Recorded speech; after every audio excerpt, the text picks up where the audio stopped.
This mother caused an international outcry when she claimed she gave Botox to her 8-year-old daughter. Now she says she was faking it. But was she lying then, or is she lying now? GMA investigates. ABC News, live in Times Square, Friday, May 20th, 2011. This is Good Morning America with Robin Roberts and George Stephanopoulos. We begin this half hour with an update on that explosive story we brought you earlier this month. The California woman who claimed to be injecting her 8-year-old daughter with Botox to make her prettier for beauty pageants. Well, last week we reported that Child Protective Services had taken the girl from her mom. Now the mom is claiming she made the whole story up. Lara Spencer has been investigating these new developments. Asked me about it, but I know that she was complaining about her face having wrinkles and things like that. We know this woman as Carrie Campbell, who told ABC News she injected her 8-year-old daughter with Botox to boost her chances on the pageant circuit. A story so shocking it first made headlines all the way in the UK. I just don't think wrinkles are nice for little girls. But now, Sheena Upton, as she's calling herself, is telling TMZ a completely different story. She says the whole thing is made up. And they told me to hold like a plastic, it was like a medicine syringe, no needle, just the medicine syringe, and act like I was just holding it up. And later on is when I heard that they used it as Botox, which honestly, I don't even know what Botox is. Upton says she posed as Carrie Campbell, a woman who would give her daughter Botox, a role she says she was paid $200 to perform by a UK agency called Claire Stevens Limited.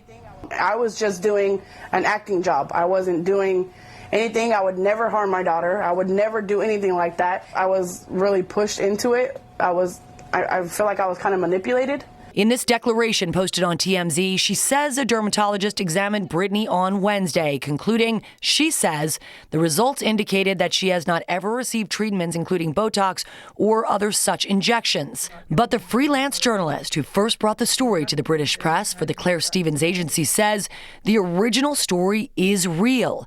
She witnessed the injections, she says, and even took these photos, which ABC licensed from the agency. Saw her physically inject her daughter. She did it twice. Very small, they were very small amounts of what appeared to be Botox. The daughter was in pain, but she rubbed on a gel, which people use for tattooing, to take away the pain.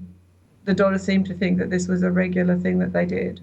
Einstein also says when she first met the mom, she knew her as Carrie Campbell, not Sheena Upton. Now, I asked her for identification, and she showed me some ID, Carrie Campbell, Brittany Campbell. And this close family friend who accompanied the pair to our interview Hard to be a celeb, huh? tells ABC News she also witnessed the injections, saying, quote, I was there for everything. We were all there. We all saw it.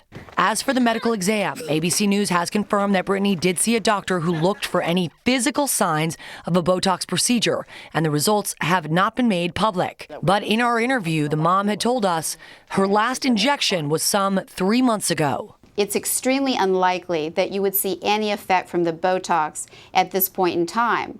Either physically, her muscle movement should be back completely, and there is certainly no blood test that would determine if she'd ever received Botox before. To be clear, just what this mother did or didn't do to her child is still very much under investigation by Child Protective Services.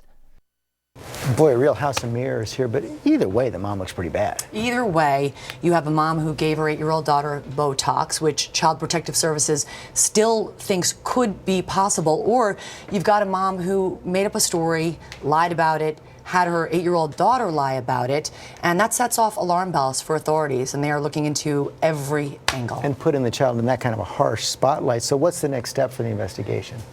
The investigation is ongoing, and it could take weeks to have a conclusion. And the mom's not talking anymore, at least to us, we asked. We have asked, and not right now. Okay, Lara Spencer, thanks very much. Thank you very much.